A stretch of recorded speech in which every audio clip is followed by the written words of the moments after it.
Tonight's announcement from Barcelona carries the feel of a turning point rather than a routine team sheet. When a manager moves a player like Jules Koundé back into the starting 11 and pairs Eric Garcia with Andreas Christensen at centre-back, while leaving a figure like Ronald Araújo out of the lineup, it's not a small tactical tweak, it's a declaration. Hansi Flick has named a team that looks different in its spine. Joan Garcia in goal gives a fresh voice between the sticks. Alejandro Balda keeps his spot at left back, and on the right, Flick has opted for an experienced Eric Garcia to share central duties with Christensen.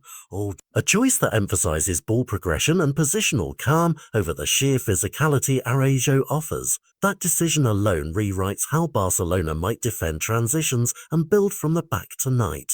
In midfield, the enforced absence of Gavi due to injury has opened the door for Dani Olmo to operate in a more advanced creative role alongside Pedri and Frenkie de Jong, a trio that blends possession control with forward invention. Olmo's inclusion signals Flick's desire for a spark between the lines and a link to the wings where Lamine Yamal and Rafinha will provide width and directness.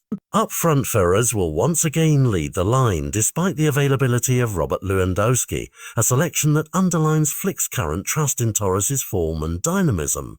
This is a coach willing to lean on players who fit his immediate plan rather than rotate purely on big names. The composition of this starting 11 raises immediate questions about balance. Can Garcia and Christensen cover the defensive ground and cope with high-intensity transitions without Araújo's recoveries? Does Koundé's reintroduction bring the blend of pace and aggression needed to protect a backline that is experimenting with shape? And what does Olmo's presence mean for the midfield's defensive cover when Pedri and de Jong are both tasked with dictating possession? Those are tactical puzzles that will determine whether this lineup is a short-term reaction or the blueprint for weeks to come.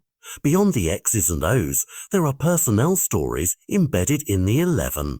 Fermin Lopez finds himself on the bench amid intense speculation over his future. A reminder that squad politics and transfer talk live alongside matchday decisions. Bidil Cubas's rest and the elevation of Joan Garcia to the starting role also suggest rotation policies are in play ahead of the international break, and Flick is clearly managing minutes while still sending a clear message about who fits his present plan. This match will act as a test, a live laboratory where Flick's defensive gamble is either validated or forced to recalibrate. If Garcia and Christensen combine to keep control, if Koundé brings the disruptive edge expected of him, Barcelona can maintain their possession identity without sacrificing defensive security. If not, the decision to sideline Araújo will be scrutinized, and fans will demand answers about long-term defensive structure. The bigger picture is that these selections speak to identity. Flick is shaping a Barcelona that values controlled build-up, technical centre-backs who can step into midfield lines, and flexible attacking outlets who can rotate between wide speed and interior creativity. That identity will be tested against Rayo Vallecano's patterns and the immediate pressures of La Liga competition. For viewers tonight, the narrative isn't just which 11 starts, it's what those 11 say about the club's direction, about Flick's appetite for experimentation, and about who will be trusted to carry Barcelona forward when the stakes climb.